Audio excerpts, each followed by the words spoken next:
Hi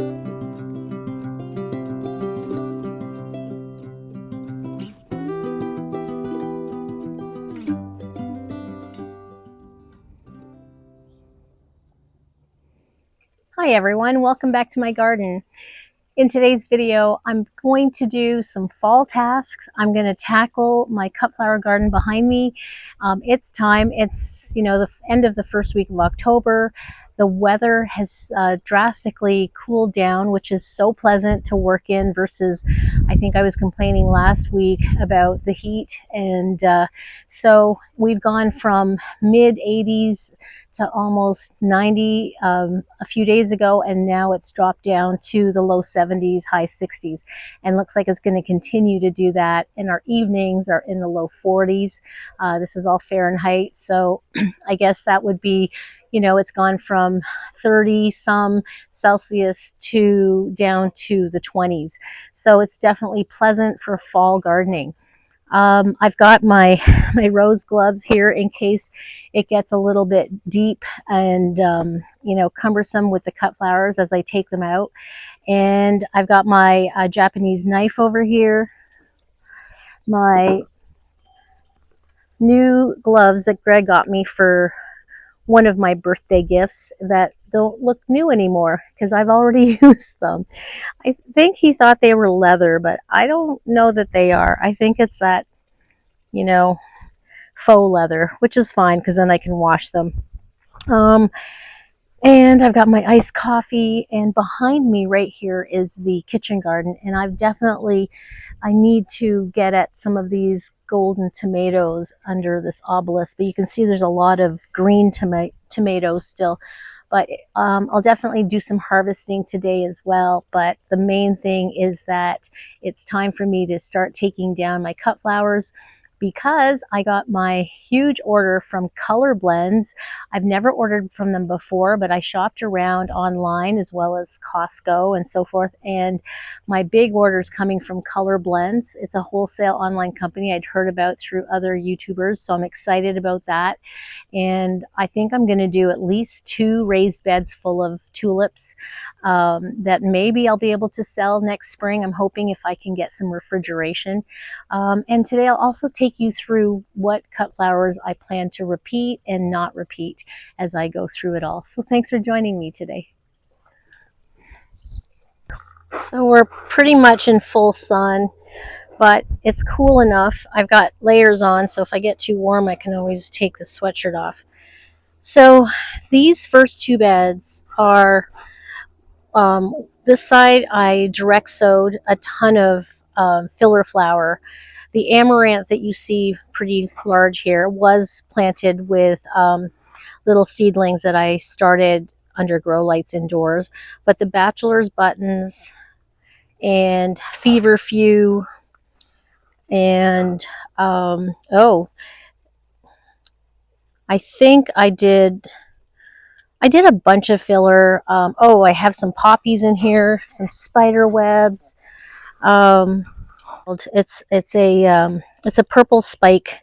It'll come to me, but these were really fun because I planted these seeds in a clear egg carton that I got from my mom's. One time in the spring I was there monthly, but I brought it home and put the tiny little seedlings that I got from Baker Creek, and they were so tiny, and I just basically took a little egg cell and plop them in a row, and they are supposed to perennialize. So I think I'll just cut them back and leave, about just a small plant size at the base, and hope that they will come back for me.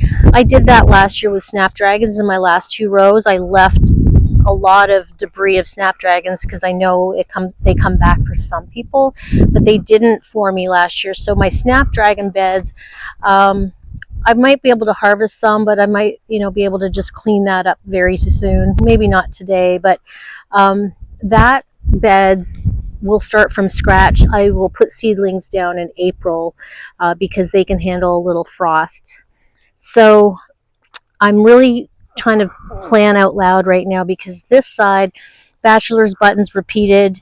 I did take out all my cosmos. I'm not sure if I mentioned that, but all my cosmos in this bed and this third bed, because I have three beds here that have all filler flowers.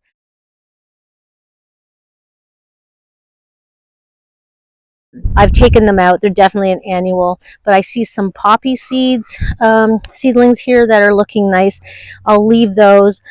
So not sure if I'll, plant some tulips in between. We'll see how cleaned up it gets. If I have a couple rows, then I might throw in some bulbs.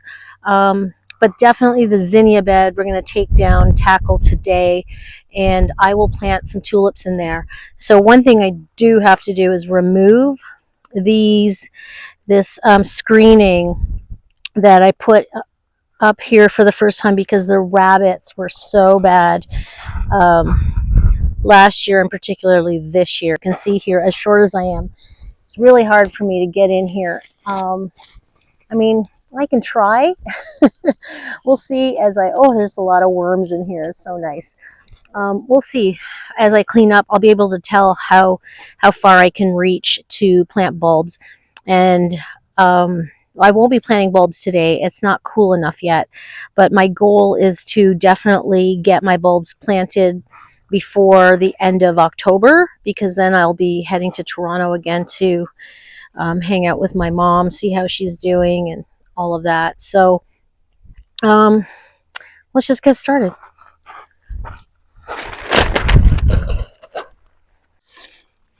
I did cut on zinnias last week, and I made 2 beautiful arrangements, but these are definitely dry, and it would be nice to be able to salvage some. So let me grab a bucket in case I can salvage some. I don't want to throw them all out. I'm here with the ballerina zinnias, so let's grab a bucket. Okay, I grabbed my snips as well as my knife as I look at these and see if I can salvage anything. I know you can't see up close, but there's what it looks like. From here down, it's pretty much dead, and you're not going to get any healthy blooms. Like here's a side shoot, not counting on that. And these are young, but they're looking not fresh and perky the way zinnias do. And I think I mentioned before, I've had an amazing harvest, multiple harvests from this ballerina zinnia from Johnny's. So I might just do like a nice short little bouquet. This is definitely going to take longer because I'm sitting here, defoliating these stems, trying to save them. I grabbed a couple buckets.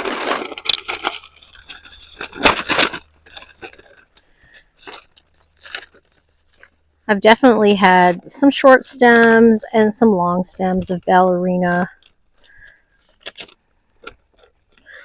But I think many gardeners that tried them for the first time this year were really pleased. I know my friend Jen at Pretty Little Garden, she had them in her back garden.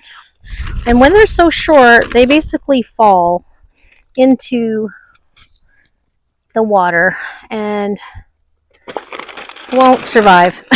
So they need to be tall enough to at least lean on the rim of I think these are 12-inch buckets. And these buckets are also from Johnny's.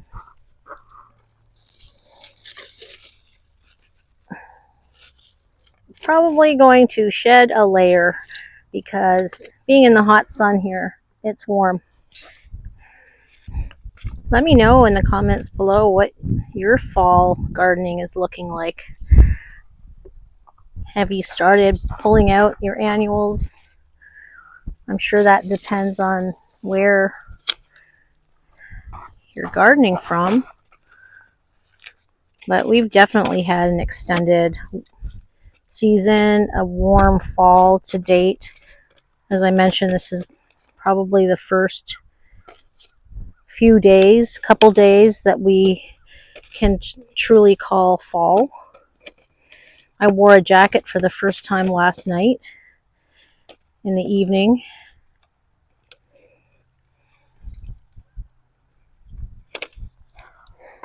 From a distance, we were at an HOA meeting last night, and from a distance, my neighbor back there said that my flowers still look great, and she noticed I hadn't been around, which of course I've been back and forth to Canada, and we were in Maine last weekend.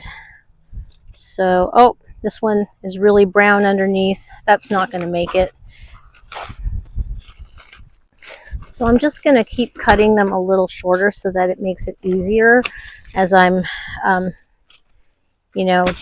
throwing them away. It's hard to pull out really tall stalks.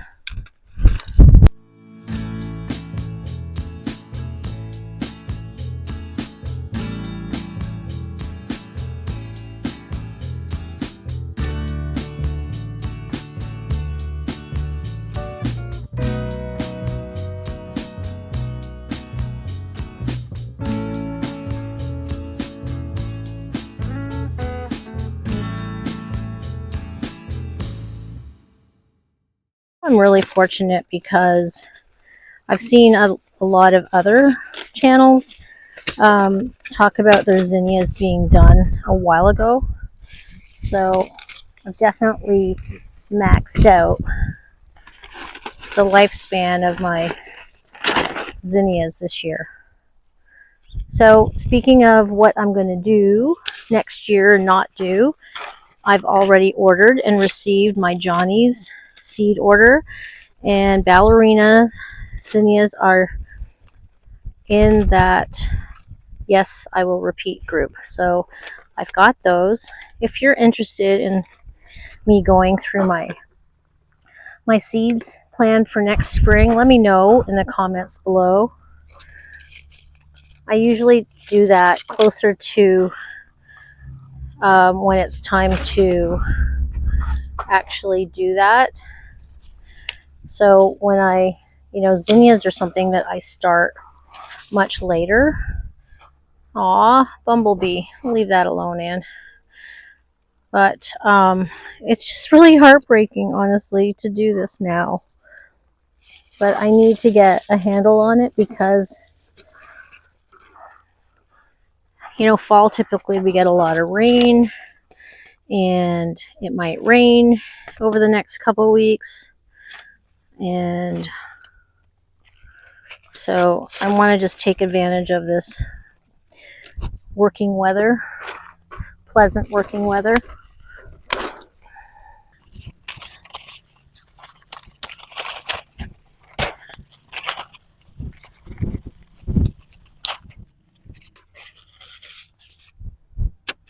Like, there's a new bud. It's so sad, But it's really just about prepping, finding the time to prep your beds. And I could have waited till they were really dried and ugly and I could collect more seeds, but since my tulips have arrived, I really want to start in these beds. And these tulips are here, and this bed is definitely the spot. Oh, I don't want to get that bumblebee. I'm going to wait till he finishes doing his stuff. Aw. When I said there were no pollinators, I really meant butterflies, but yeah, the bumblebees are still enjoying.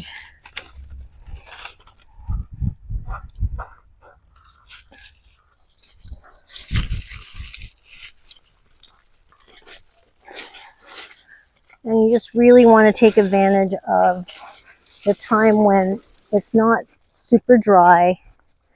The ground is still damp from the rain.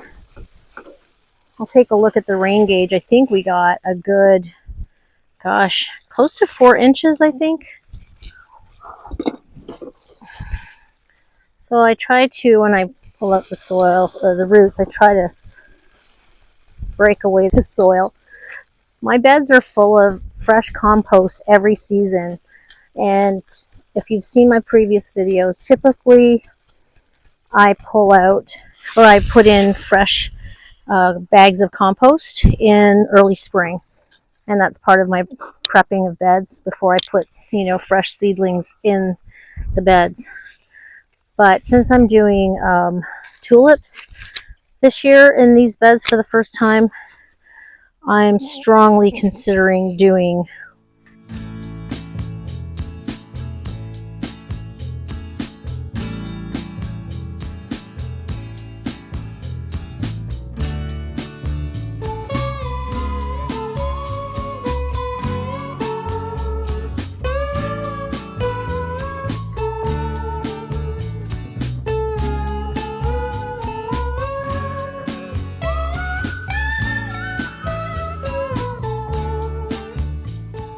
So here is a very spent,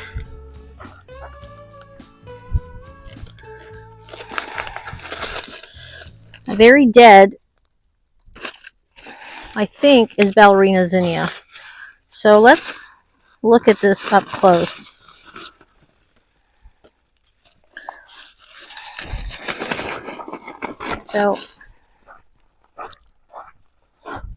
So here's one that's, it's spent, but it's still fresh. And if you were to pull apart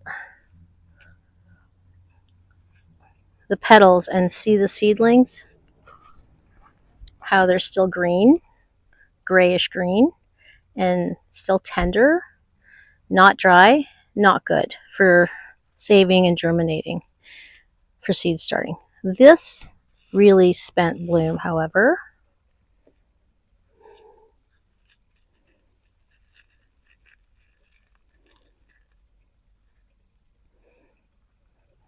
you see that? Those look worth saving. So I'm going to put this entire bloom, dried up dead bloom, aside, and I'm going to try to save these for ballerina and see what happens. So it's getting warm. I've shed my first layer, and I've got one little corner pulled of these ballerinas.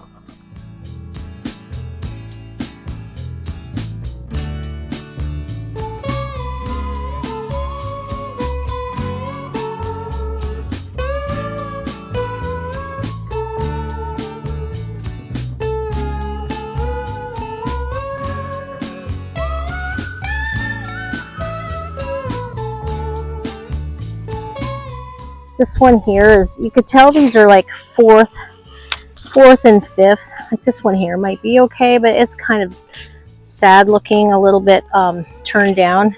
Maybe if I hydrate it, I always hydrate my cut flowers, typically overnight, or at least for a full day of them, the cut flowers sitting in a bucket of water, and they really just get a good drink, and then I arrange them, because you want them to be at their best when you're arranging.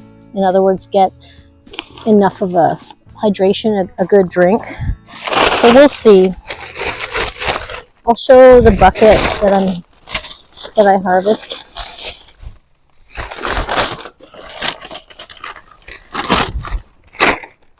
See how we do. The stems are looking weak after, this stage of the season in October, end of the first week of October. They're definitely much thinner than they were in their prime, which was like July, August, September. But there's a really pretty one. Long stem, definitely not wiggly. That's a good one. Oh, look at that one. That one's so multi-layered. I didn't buy any floret zinnias.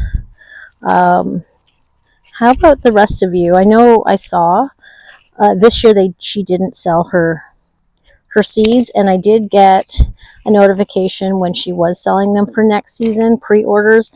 And honestly, nothing really grabbed me for the price. And I watched several YouTubers that grew them last year and their impressions of them. And, you know, everyone agreed they were a little expensive. And based on what I experienced with Johnny's zinnias, how happy I am with them, I didn't think it was worth spending the money on florets.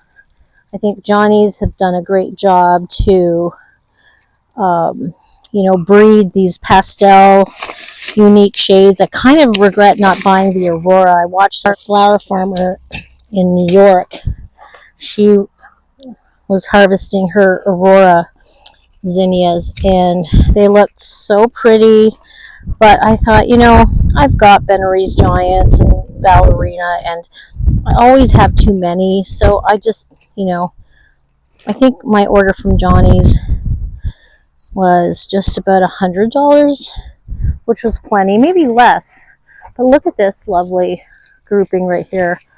So sometimes you get these just plain, not plain, but pink looking, and I think they're part of the Ballerina, but they just look like the bright pink Benary's Giants too, which I'm pretty sure I just did an entire seed package, which I did not direct sow, in case this is the first time you're seeing me talk about or hear me talk about my zinnia growing. But all of my zinnias this year were grown via soil blocks under grow lights or directly in soil blocks, but sitting on tables in my greenhouse. And my latter part of, I think, what I grew down the sides of my hydrangea room, they were grown directly in the greenhouse, not under grow lights, and they did so well. In fact, they were growing as little baby seedlings at the same time as my zinnias that were under grow lights. I do want to mention that the zinnias that I chose to reorder for next year are Ballerina, Benary's Giants, different colors, and I'll go through that if you're interested. And over here, Oklahoma Salmon. I will not repeat Oklahoma Salmon. I've shown you those before. I'll show you a close-up because they just weren't great for cutting. The stems were short, very short, and the blooms were very small. I grew them really for my daughter Hannah's wedding, but because of the sudden passing of my dad, and I wasn't able to bring a bouquet over to Hannah as planned, I didn't end up using them for that. And I used the occasional Oklahoma salmon bloom in some of my arrangements that went to the garden market. But for the most part, they were kind of, I guess, a third of my bed here, almost a half, and they just weren't worthy of cut flowers. So, and that's really the purpose of these beds here, is to be able to cut on them. Now, if I was just doing, so pretty, I mean, honestly, these little half open blooms are kind of nice for just filler.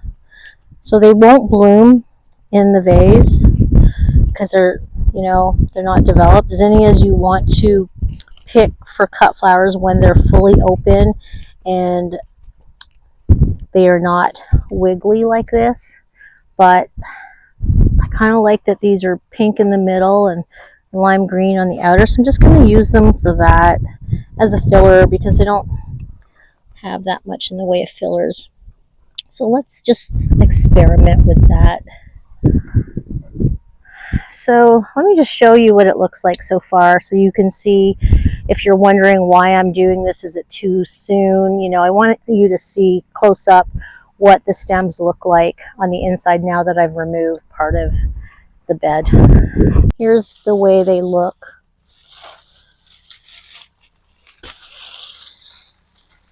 So here's one I was able to just, it's so dry that I could just pull it up with no soil attached. Look at that. I mean, that's super ready. They're not all like that. Some of them, as you can see, I was able to salvage some blooms.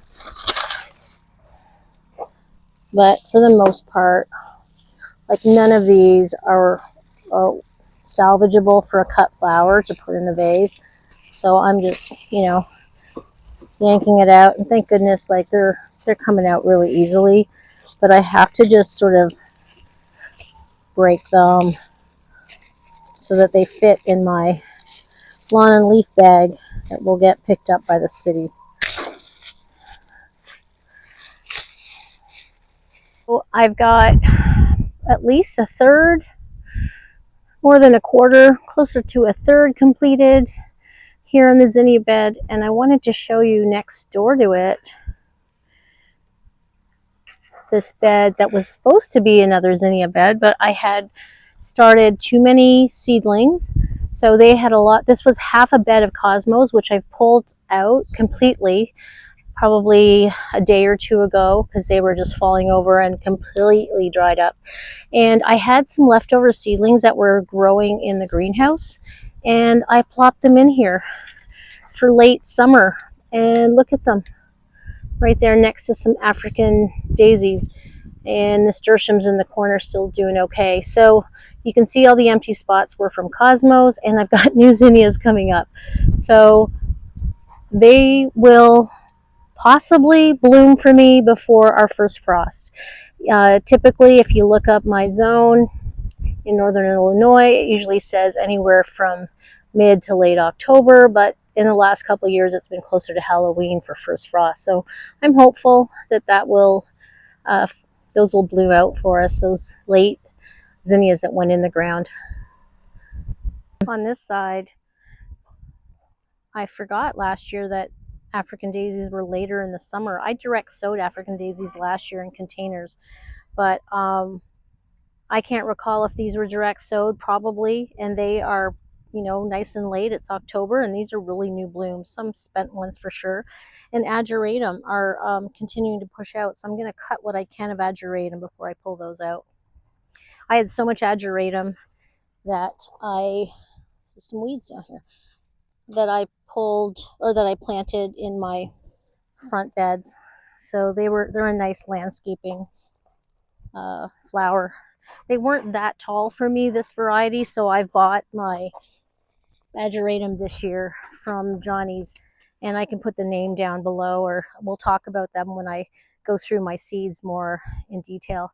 But there's still some beautiful bumblebees here playing in the ageratum. They're just one of my favorites because they're a really beautiful purpley blue periwinkle.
Well, I'm at the last bunch, and these are the Oklahoma salmon zinnias. And I did find out as I was pulling all of these spent zinnias that I did in fact plant not only ballerina seedlings from Johnny's, but also Bennery's Giant Bright Pink. Those ones I showed you earlier, they were definitely, as I suspected, Bennery's Giant Bright Pink. And so it looks like I had 3 varieties in this bed. Oklahoma salmon. From afar, they look pretty good, but they're definitely spent. And then I had a few Bennery's Giant Bright Pink, and then of course Ballerina. And Ballerina took up the majority of the bed, this 4x8 bed, because I did in fact use up my entire seed packet. That was my intention, and that's why I ordered another package. I'll come in and rake all of this, and I think when I go to plant my bulbs in the next week, I'll definitely film it, but I'm just going to create, I'll just get I have this kind of hoe fork, and I'll just rake all of this and create rows, maybe 1, 2, 3, 4, 5, probably 10 rows, and tightly plant bulbs. And I'll be good to go. And if I can successfully do that without taking down this guardrail, I will do that, at least to protect the bulbs from rodents and so forth over the winter and spring. That's sort of my goal, because right now, if I were to do, a little bit of this just with my knife, I can definitely reach in here and drop. I can still reach halfway. So yeah, I think I'm gonna save myself having to take this down. Especially, I just realized this, only the snapdragons had the T-posts put in the corners, and the other 4 that we thought we weren't going to do, I think initially, we didn't bother with the T-posts, and Greg just wrapped them around and we just kept kind of bending it in. So there it is. The bed's all cleaned up for the most part. Foliage, dried up leaves. There's probably some seeds in there for sure, but zinnias will not, they're an annual, they will not come back for me. So I'm going to let all of that just kind of live there. I will come in with, I think I'm going to go ahead this fall and add in probably 4 bags of compost. There's my second bag filled, too full. Can't even fold that in. I'm just going to come in and put 4 bags of compost, 4 or 5. And what I'll do is I'll just rake this up, as I mentioned, drop in my bulbs, my tulip bulbs, and then add the layers of compost on top. And I don't typically fertilize my bulbs. I don't need to, I feel. I did purchase a lot of Darwin perennial ones, but we'll see. The standard way to cut flowers, cut tulips, is to pull the entire bulb up, but if they're tall enough, I'll try to preserve the bulbs in the ground, and maybe they'll come up, because I did plant some Appledorn yellow tulips in that kitchen garden back there, and they do come up. It's, I think, 2 springs in a row I had some bulbs come back up. I was very curious about that, because typically when you water a bed, bulbs don't like it. And I've planted bulbs in between where these zinnias are now, in between my hydrangeas. I have bulbs, Darwin bulbs, planted in between, and they had a beautiful showing this past spring. Where these zinnias are, there are bulbs underneath. So we'll see if they come up a second spring. They were beautiful this past spring. Oh, look at that. Is that a painted lady? Look at